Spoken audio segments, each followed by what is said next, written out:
바울은 자기의 부르심을 말씀하면서요, 이 부르심은 이미 영원전에 하나님이 계획해 놓으셨다라고, 하나님의 계획에 따라서 택정함을 받았다라고 하는 확고한 믿음을 가지고 있는 것을 우리가 보게 되죠.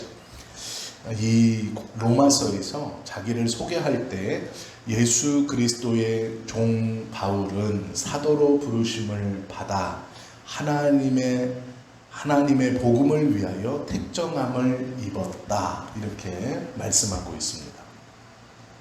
자신은 그렇게 택함을 받았고, 오늘 로마 교회의 성도들에게는 하나님의 사랑을 입고 성도로 부르심을 입은 모든 자에게 라고 말하고 있죠.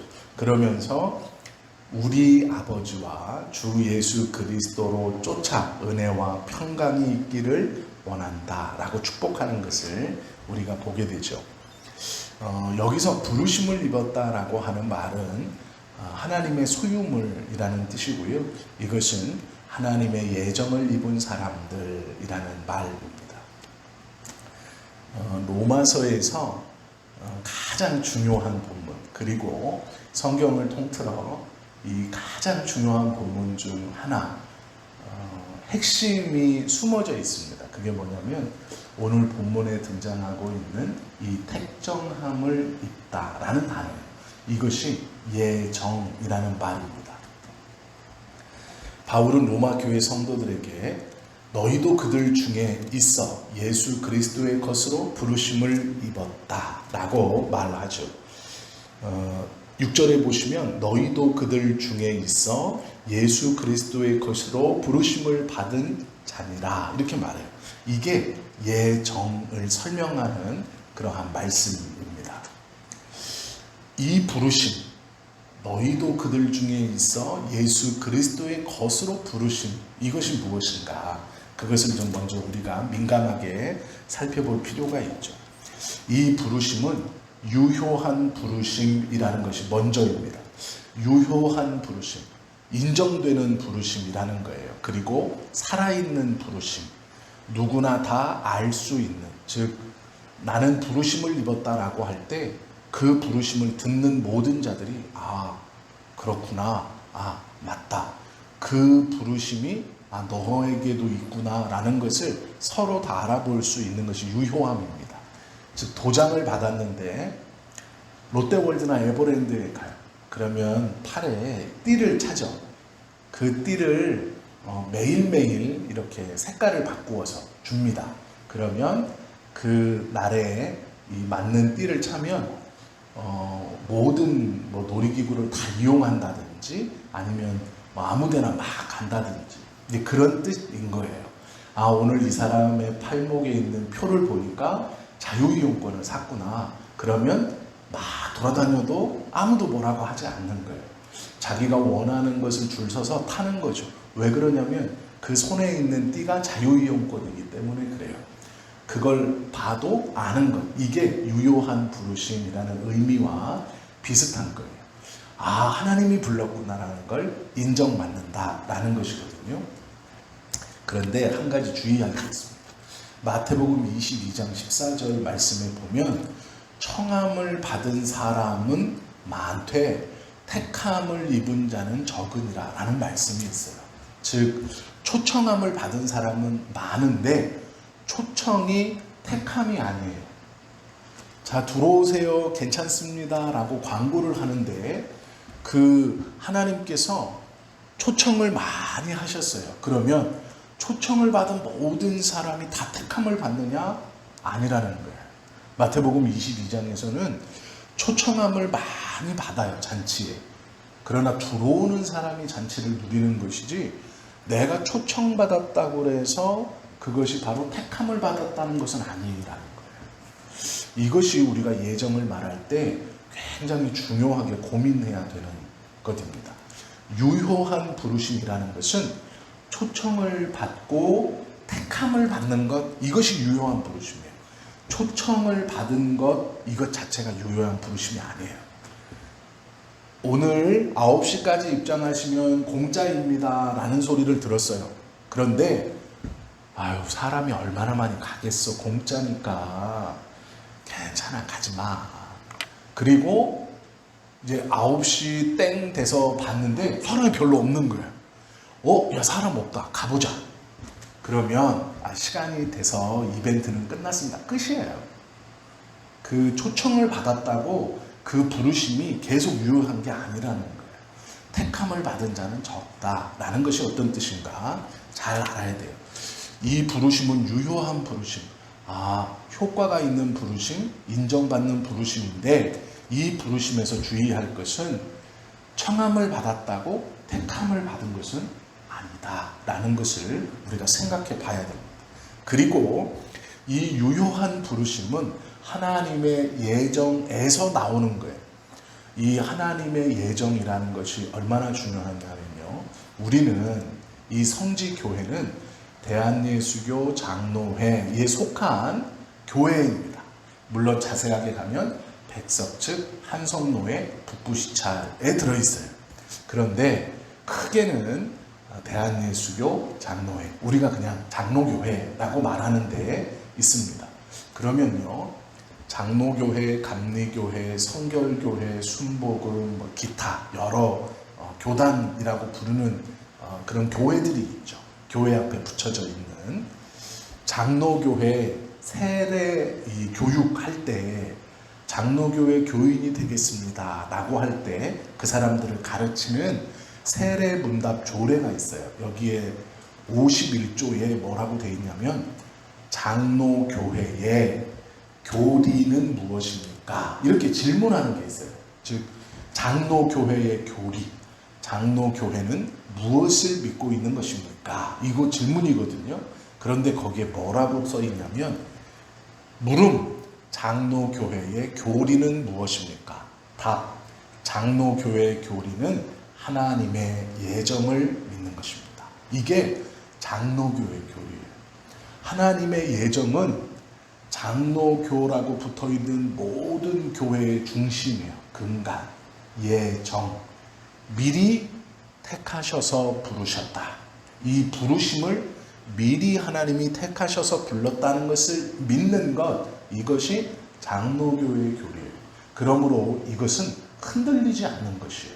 성경에서 바울이 내가 미리 택하심을 받아 하나님께 부름을 받았다, 너희도 그리스도 안에서 그 유효한 부르심을 동일하게 받았다.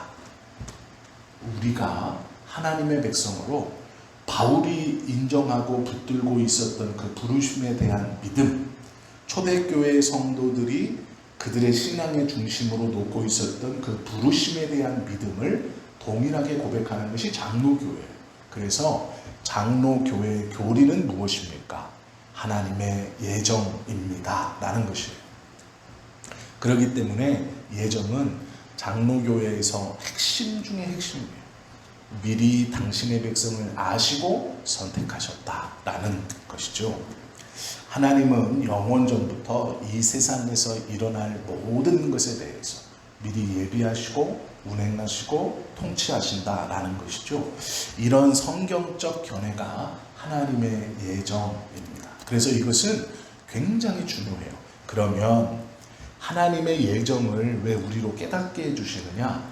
나의 구원이 지금 내가 태어나서 어느 순간 어느 시간에 이루어지고 어느 그 시간에 그 시간 이후로부터 쭉 영향력을 발휘하는 것이 아니라, 내가 이 땅에 태어나기 전부터 하나님께서는 나를 이미 아시고 그 시간, 하나님의 시간이 되어 나를 부르셔서, 미리 아시고 부르셔서 복음 안에 구원받을 백성으로 선택하여 구별해 주셨다는 이 예정을 왜 우리로 알게 해 주시느냐?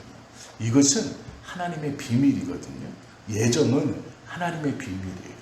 왜 하나님의 비밀이냐면, 사람은 자신이 태어나기 전, 즉 자신이 경험하지 못했거나 인지하지 못하는 세계에 대해서 내가 이 땅에 와서 어느 정도 이 인지 능력이 자라고 인지 능력이 성장하기 전에 있었던, 즉 내가 이 땅에 오기 전에 있었던, 내가 인지 능력을 하기 전에 있었던 경험하지 못했던 것을 알 수 있는 방법이 없어요. 과거의 어떠함, 100년 전에 우리 조상들이 김치를 이렇게 담아 먹었는데 100년 후에 우리는 그 100년 전에 담아 먹던 김치 담는 방법을 가문 대대로 전수해서 나는 지금 오징어까지 집어넣잖아. 내가 넣어보니까 배를 2조각을 넣으니까 더 맛있더라고. 그래서 내 자녀에게는 오징어도 넣고 배를 2조각 넣으면 더 맛있다 라고 가르쳐준다. 이건 김치 만드는 비법이잖아요. 사람은요, 자기 부모에게, 자기 조상에게 배운 것을 그렇구나 하고 연결되어서 알 수는 있어요. 그러나 구원에 관한 어떤 모든 사람이 죄인 되어서 구원을 경험해 보지 못한 것을 하나님께서 미리 아시고 선택하셔서 이 구원을 베풀어 주신다라는 것을 알았다? 이것은 누군가가 알려준 거예요. 야, 구원은 이런 거야. 김치 만드는 것처럼. 배워본 적이 없는 사람은 김치를 어떻게 만드는지 몰라요. 먹을 수는 있죠. 그러나 배워보지 않은 사람은 어떻게 담그는지 모르는 거하고 똑같아요. 내가 구원받았다는 건 알 수 있어요. 내가 구원받았어. 내가 기도하고 찬송하고 예배하면 그 구원을 받았다는 확신이 막 일어나. 믿어져. 누가 뭐라고 해도 나는 그 은혜가 느껴져. 이럴 수 있어요. 그러나 그 구원이 나를 미리 아시고 내가 이 땅에 태어나기 전부터 나를 선택하셨고 나에게 주어졌다는 것을 알 수 있는 방법은 없어요. 이것이 하나님께 속하였다가 하나님이 당신의 백성에게 깨닫게 해주신 거예요. 알게 해주신 거예요. 김치의 비법을 알려주듯이 출발, 경험하지 못했던 것을 알게 해주시는 하나님이 계십니다. 이것이 신비입니다. 왜 가르쳐 주셨는지 아무도 몰라요, 사실. 하나님만이 아시는 것을 가르쳐 주시는 것, 이게 신비인데 사람이 스스로 경험하지 못한 것을 깨닫고 특히 그것이 일개 김치 만드는 것이 아니라 구원에 관한 이 놀라운 은혜에 대한 신비로움을 사람이 알고 있다. 우리가 알고 있다. 이것은 하나님이 가르쳐 주시지 않으면 도저히 깨달을 수 없는 것이에요. 사람이 경험해 보지 못한 것이거든요.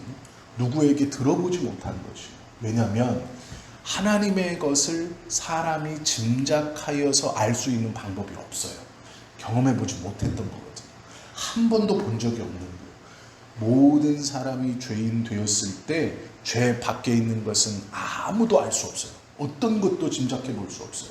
그러나 그것을 안다는 것은 저쪽에서 이쪽으로 알려주시고, 이것이 신비예요. 하나님께서 우리 사람들에게 보내주신, 알게 해주시는 이 신비는 여러 가지가 있어요. 그러나 이 예정 또 삼위일체 이런 것은 대표적인 신비예요. 도저히 알 수 없는, 우리 사람이 짐작해서 거꾸로 올라가 생각해 봐서는 깨달을 수 없는 진리의 한 단편인데요. 이것을 하나님이 우리로 알게 해주신 거예요. 그러면 왜 이러한 신비로운 것들을 우리에게 조금씩 알게 해주시는가? 순종하기 위해서예요. 왜 하나님께서 예정이나 삼위일체나 하나님의 신비, 즉 하나님께만 있었던 그 하나님의 어떠함들을 우리로 알게 해주시는가? 그리고 그것을 우리는 진리로 받아 믿는가? 왜 그렇게 하시는가? 순종케 하시기 위해서예요. 구원의 확신을 가지고 순종하게 하시려고 그 신비를 주시는 거예요. 즉 우리가 하나님의 말씀을 배우고 하나님의 은혜를 깨닫고 하나님의 어떠함을 알아간다는 모든 이유는 뭐냐면 하나님께 순종하기 위해서, 그분의 뜻에 자발적으로 기쁨으로 동참하고 실행시키고 실천해 나아가는 삶을 위해서 그것을 알게 해주신다라는 거예요. 이것이 이유입니다. 예정도 마찬가지예요. 미리 택하여 선택하고 구별했다라는 것을 알게 해주시는 이유는 그 믿음을 가지고 순종의 자리로 나아가야 하기 때문에 이것을 깨닫게 해주시는 거예요. 성경을 공부하는 이유는요, 하나님의 말씀에 순종하기 위해서. 우리가 기도해서 은혜를 받는 이유도 마찬가지예요. 하나님의 말씀에 순종하기 위해서, 하나님의 뜻에 순종케 하기 위해서요. 나에게 어떤 큰 은혜를 주신다라는 이유는 하나님의 뜻에 순종하게 하시려고 주시는 거예요. 그것 없이 내가 큰 은혜를 받아 어떤 문제를 해결해 보겠다, 아닌 거예요. 방향이 잘못됐어요. 적용이 잘못됐어요.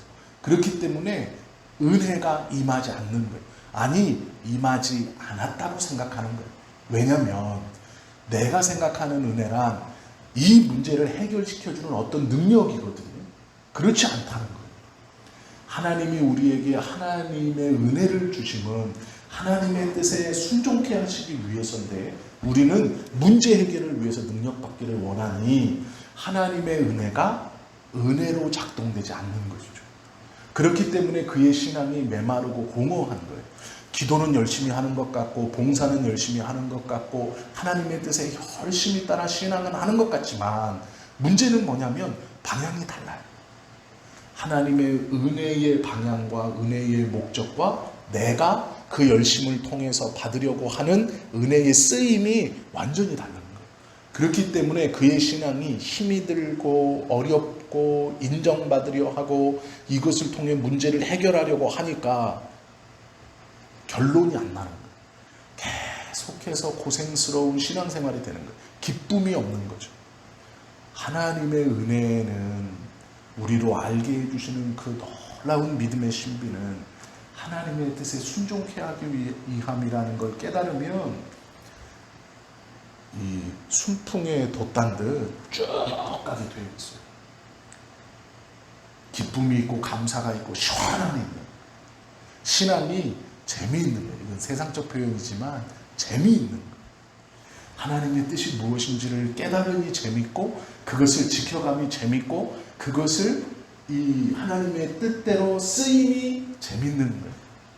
그 신앙생활이 기쁜 거죠. 어떤 것을 해도 기쁜 거예요. 그게 하나님의 뜻 안에 순종하는 모습이기 때문에 그래요. 그것을 위해서 우리로 이 귀한 것을 알게 해주시는 거예요. 이것이 하나님의 뜻이에요. 우리가 예정을 생각하면, 예정은 미리 아시고 선택하여 구별해 놓으셨다라는 것이 예정인데, 그러면 세상 사람들이 물어요. 너희들이 믿는 바처럼 그렇게 다 하나님이 미리 정해 놓으셨다면 예수 믿지 않는 것도 하나님의 뜻이고 예수 믿는 것도 하나님의 뜻인데 믿지 않는 사람 보고 왜 그렇게 책망하고 힐난하느냐, 이미 다 정해놨다며. 그럼 사람은 무슨 잘못이냐, 하나님이 이렇게 선택하고 저렇게 선택했다는데, 이렇게 질문할 수 있잖아요. 그럼 우리는 뭔가 속 시원하게 대답해 주고 싶죠.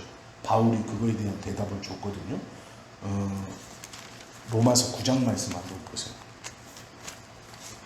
그럴 때 어떻게 바울이 말하느냐라는 건데요. 19절부터 21절까지.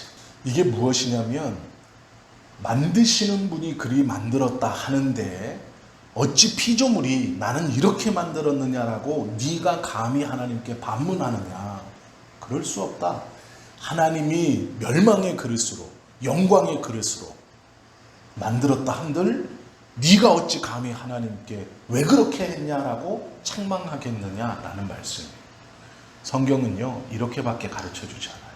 물론 우리는 은혜를 받고 성경을 공부하면서 이 예정이 미리 아시고 선택하심이 얼마나 귀하고 복된 것인가를 우리는 알 수 있죠.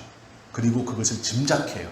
하나님의 뜻이 어느 곳에 있는가, 우리가 어떤 마음을 가지고 살라고 이 예정의 은혜를 우리로 알게 하셨는가, 우리로 이 하나님의 신비를 깨닫게 해주셨는가.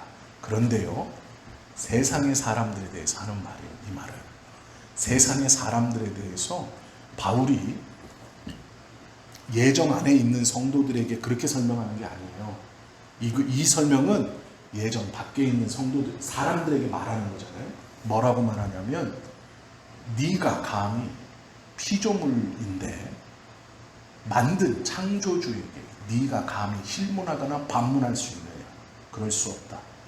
하나님께서 귀 쓰는 그릇과 천이 쓰는 그릇을 만들 권한이 하나님께 있고 멸망의 그릇과 영광의 그릇을 만들었다 하여서 네가 감히 반문할 수 없다. 무슨 얘기인 줄 아세요? 한 공간에 없어요. 이 창조자와 멸망자는 한 공간에 없어요. 물을 수 없어요. 이해가 되시죠, 이 말이? 계시록에 보면 요한이 하나님과 같은 공간에 있어요. 그러면서 울기도 하고 부르짖기도 하고 말씀을 듣기도 하고 그 말씀에 따라 반응하기도 해요. 울면서 쳐다보기도 하고 오라 하니 가고 먹으라 하니 먹고 이런 일이 벌어져요. 그런데 이 사람은 뭐냐면 그러면 하나님이 다 정해놨는데 우리가 무슨 잘못이냐 하는 그 사람에게 너는 그럴 권한이 없다. 물을 권한이 없다. 이해가 되시죠? 냉정하리만큼 딱 선을 긋고 있어요. 그 하나님의 예정 안에 들어와 있지 않은 자는 물을 권한이 없다. 예정 안에 들어와 있는 자는 내 새끼고 내 자녀고 내 종이고 나의 것이라서 묻고 대답함이 가능해요. 이게 기도잖아요. 하나님, 이것은 무슨 뜻입니까? 제자들이 물어요. 그러면 예수님이 이런 뜻이야 라고 가르쳐줘요. 그러나 밖에 있는 사람 상대를 이렇게밖에 말해줄 수 없다. 바울도 이렇게 설명했어요. 바울이 논리적으로요, 이렇다 저렇다 저렇다 저렇다 그렇게 설명해놨어요. 성경은 하나님께서 우리로 예정이 어떠한 것인지를 알기 위해서 여러 이야기들과 예들을 그리고 알 수 있는 것들 미리 택하시고 선택하셨다는 게 무엇인지 다 알게 하셨어요. 성경을 통해. 그러나 이 성경을 하나님의 말씀으로 믿지 않는 자에게는 네가 무슨 권한이 있는데? 라고 끊어버리세요. 감히 네가 물을 수 있는, 힐난할 수 있는 라고 말해요. 그러면서 뭐라고 그러냐면 하나는 토기장이 살아서 스스로 움직이고 그릇을 만들었다가 부셨다가 안 만들 수도 있는 사람이고 하나는 그릇이에요. 그릇. 주체가 없는, 살아있지도 않은 그릇. 빚으면 빚는 대로 나와야 되는 그릇. 이렇게 비교하는 거예요. 이해가 되시죠? 이 비유가 얼마나 비참한 비유인지 알겠죠? 하나를 그릇으로 비유하는 거예요. 하나는 토기장이로 비유해요. 토기장이와 그릇은 완전히 다른 거잖아요. 존재가 달라요. 여기는 사람이에요. 여기는 물건 중 하나예요. 그런데 문제는 천이 쓸 그릇으로 만든 그릇이 힘물하고 그러니 질문 자체가 안 되는 거, 성립이 안 되는 거예요. 존재 자체가 다르니까 이쪽에서 이쪽에다 대고 올라갈 수 없다는 거예요. 그 말이 이 하나님 안에 있는 사람과 하나님 밖에 있는 사람에게 대하는 성경에서의 이 대함은 완전히 달라요. 그런데 우리는요, 하나님을 너무 가볍게 보는 거예요. 어떤 이에게 하나님은 너무 친숙해요. 모든 잘못을 다 용서해 주고 내가 그것도 참 귀한 신앙이에요. 그런 믿음도 참 대단한 믿음인데 잘못하고도 두려워하지 않는 것, 그것도 참 대단한 믿음이긴 한데 하나님의 예정, 즉 구원밖에 있는 자들에게 하나님이 어떻게 생각하시는가 우리가 알 수 있어요. 사람으로 생각을 안 해요. 온 백성이라는 건 예정 안에 있는 사람들만 온 백성이라고 표현하세요. 거기서 모든 나라와 족속과 백성과 방언에서라고 말할 때 우리가 생각하는 올이 아니에요. 선택된 사람 모두 그런 뜻이에요. 그렇기 때문에 구원 안에 있다는 것, 밖에 있다는 것, 하나님께서 대하심이 달라요. 우리가 자꾸 그것을 착각하시면 안 돼요. 조금 더 깊은 얘기인데, 내가 저를 위해서 하나님께 기도함이 하나님 저에게, 그런데 하나님이 뭐라 그러시냐, 믿는 자의 자녀들을 내가 기억한다 라고 말해요. 1000대까지 그 은혜를 내가 내리겠다. 나를 거역하면 3대까지 벌을 주겠다. 이렇게 말씀하시거든요. 즉 믿는 자의 기도의 능력이 어느 데까지, 어떻게까지 영향을 미치는가, 이건 믿는 자에 대한 얘기예요. 믿는 자, 하나님의 백성에 대한 얘기지 백성 밖에 있는 자에 대한 얘기가 아니라, 성경은요 믿는 사람에게 주신 하나님의 말씀이에요. 이것을 신뢰하지 않는 사람은 하나님께서 얼마나 차갑게 신경을 쓰지 않아. 이게 육이에요. 신경을 안 쓴다. 상관없다. 성도로 부르심을 입은 모든 사람에게 여기 인사말을 뭐라 그러냐면 은혜와 평강이 있기를 원한다. 그렇게 축복해요. 7절 말씀에 보면 로마에서 하나님의 사랑하심을 입고 라고 말하거든요. 이 바울이 축복하는 사람은 성도들이에요. 이걸 기억하셔야 돼요. 축복을 받는 사람이 누구냐? 세상의 사람들이 아니에요. 성도들이에요. 그런데 이 성도들이 그러니까 성도라고 말할 때 성도 하면 하나님의 눈에 제일 먼저 보는 게 뭐냐? 하나님이 입혀준 사랑이에요. 그러니까 성도라는 것을 세상이 볼 때나 하나님이 볼 때나 우리가 볼 때 뭘 먼저 봐야 되느냐? 하나님이 입혀주신 사랑. 이 로마에서 하나님의 사랑하심을 받고 성도로 부르심을 받은 모든 자에게라고 말하거든요. 성도로 부르심을 받은, 즉 예정함을 깨달은 너희, 하나님의 구원된 백성 너희는 가장 먼저 보여지는 게 뭐냐? 하나님이 입혀주신 사랑. 그러니까 사랑을 옷 입고 있는 거예요. 이 성도들. 로마의 하나님의 선택에 따라서 성도라고 이 편지를 받고 있는 성도들, 믿음을 가지고 있는 성도들, 예정 안에 선택된 그들이 입고 있는 옷, 이것이 사랑의 옷이에요. 하나님이 입혀주신 사랑의 옷. 그렇기 때문에 성도는 하나님께서 사랑하시는 거예요. 옷 자체를 사랑의 옷을 입혀주세요. 사랑을 힘이 입혀주신 거예요. 사랑. 그렇기 때문에 이 사람은 하나님에게 사랑받는 존재예요. 성도들은 성도들을 서로 사랑하고 위해줘야 되는 거예요. 왜냐하면 우리 모두가 다 사랑에 입혀주신 옷을 입고 있는 거예요. 내가 가지고 있던 사랑이 아니고 입혀주신 사랑이에요. 그렇기 때문에 내가 사랑할 수 없는 저를 사랑할 수 있어야 되고 내가 이해할 수 없는 저를 이해할 수 있어야 돼요. 왜냐하면 하나님이 나에게 또 그에게 우리에게 사랑의 옷을 입혀주셨어요. 하나님의 사랑하심을 받고 성도로 부르심을 받은 모든 자에게 라고 말해요. 성도의 첫 번째 특징, 하나님이 옷 입혀주신 사랑을 입고 있는 사람들. 그러기에 하나님 보시기에 얼마나 귀하겠어요. 사랑을 입고 있는. 내가 보니 사랑스러워요. 하나님이 보니 사랑스러워요. 여기도 사랑스럽고 여기도 사랑스럽고 여기도 사랑스럽고 내가 보니 사랑스러워요. 그러니 기쁘지 아니합니다. 하나님이 기뻐하시고 또 나에게 사랑을 입혀주신 그분이 나를 보고 기뻐하니 나도 하나님을 보며 기뻐하는, 감사하는, 이것이 우리를 선택하는 거예요. 그렇기 때문에 하나님 앞에서 우리가 비굴할 필요가 없어요. 나에게 사랑의 옷을 입혀주시고 사랑으로 바라봐 주시는 그분께 세상의 사랑을 구걸하듯 나를 좀 사랑해 주세요. 몸부림칠 필요가 없어요. 나에게 입혀주신 것이 사랑이에요. 그걸 보아주시는 거예요. 사랑. 내가 너를 사랑한다. 내가 너를 사랑의 옷을 입히고 내가 너를 사랑한다. 그 말이 그래서 진심인 거예요. 사랑으로 보아주시기만 하기 때문에.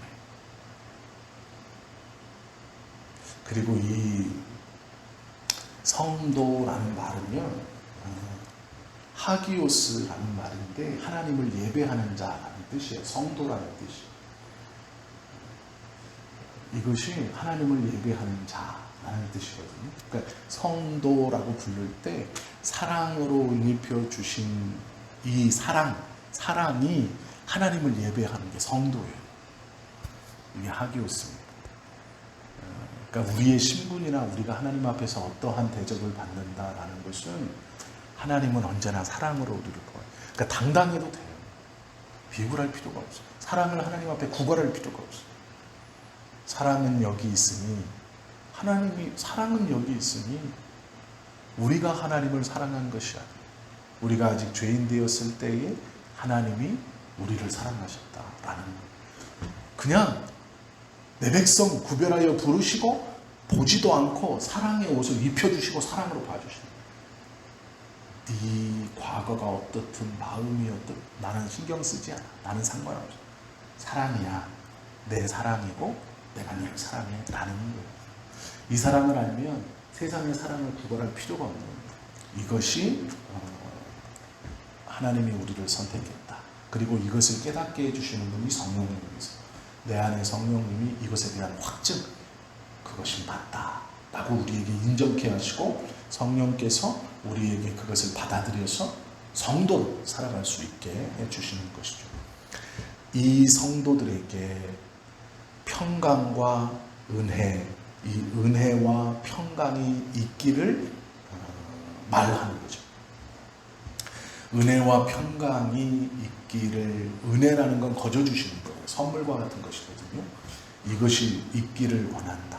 평강, 마음의 고요함이 있기를 원한다 라고 말하는 거거든요. 평강은, 마음의 고요함은요, 하나님과 나 사이의 화목에서 오는 거예요. 불화가 아니라 하나님이 나를 사랑으로 보아주시니 문제가 없잖아요. 그 하나님과 나 사이에 문제가 없다는 것을 아는 자만이 누리는 것이 평강. 하나님, 그러니까 세상과 문제가 없어서 오는 평강이 아니고요. 이건 세상이 주는 평화. 세상의 것은 상관없어요. 어떤지는 사람마다 다 다르니까. 남편하고 지금 싸우고 있는 중인지 뭐 새끼하고 박 터지게 하고 하는, 그건 나 몰라요. 그건 모르는 거예요. 그건 상관없고, 하나님과의 나의 관계에서 문제가 없어서 나오는 것이 평강인데, 하나님과 나와의 화목에서 나오는 게 평강이에요. 그러면 우리는 하나님과의 관계에서 언제나 평강할 수 있는 자죠. 그렇죠?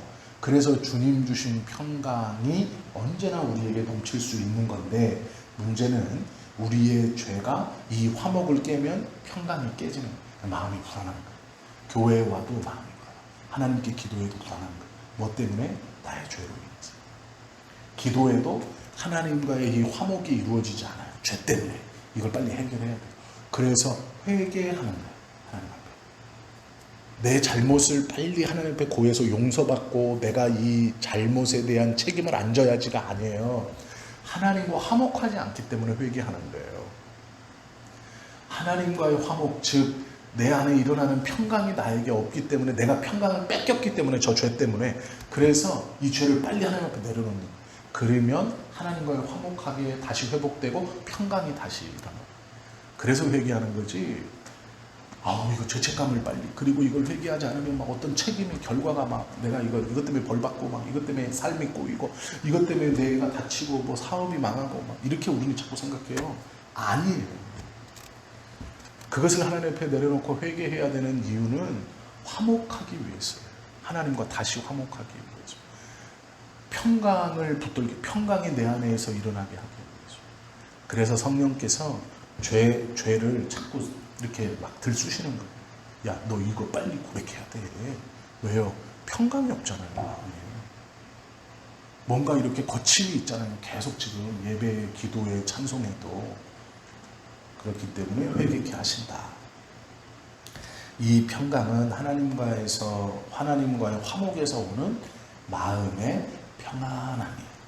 그것을 의미하는 것이고요. 이 평강이 우리의 생애를 주장할 때 어떤 환경에 상관없이 하나님과의 화목함이 있기 때문에 근심, 걱정이 없는 거예요. 하나님과의 관계가 좋아, 그 마음에 평강이 있기 때문에 세상의 어떠한 일로 마음에 조급하지 않는, 급해지지 않는. 말씀을 좀 마칠게요. 우리는 예수 그리스도의 부르심을 입은 사람들이에요. 부르심을 입었다는 건 사랑의 옷을 입고 있는 사람들.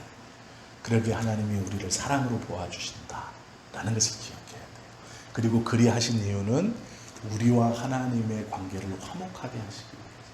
그래서 내 안에 평강, 은혜를 알게 하셔서, 은혜를 받게 하셔서 평강이 샘솟게 하여 주시는, 이것이 하나님이 선택한 바울이 로마의 성도들에게 가르쳐 주시는 성도의 정체인 거예요. 이거 우리의 정체죠. 이것을 좀 기억하고요. 예배소서 5장 10절 말씀에 보면 주께 기쁘시게 할 것이 무엇인가 시험하여 보라 라는 말씀이 있어요. 주님을 기쁘시게 할 것이 무엇인가 시험하여 보라. 무엇이 하나님을 기쁘시게 할 것 같으냐? 아는 거예요. 뭘 아는 거예요? 내가 어떤 존재인지, 성도가 무엇인지, 즉 내가 하나님 앞에 무엇인지. 남과 비교할 거 하나 없어요. 그래서 하나님은 우리 한 사람 한 사람을 그렇게 보아주시고 그렇게 삼아주시고 그렇게 사랑하시는 거예요. 그렇기 때문에 감사해요. 이것이 성도예요. 너무나 놀랍고 귀한 것이죠. 그러기에 이것보다 세상의 어떠한 것을 비교할 수 없다라고 말씀하시는 거죠. 성도로 부르심을 입은 성도다운 삶을 살아갈 수 있는 우리 모두가 될 수 있기를 예수님의 이름으로 축원합니다. 기도하시겠습니다.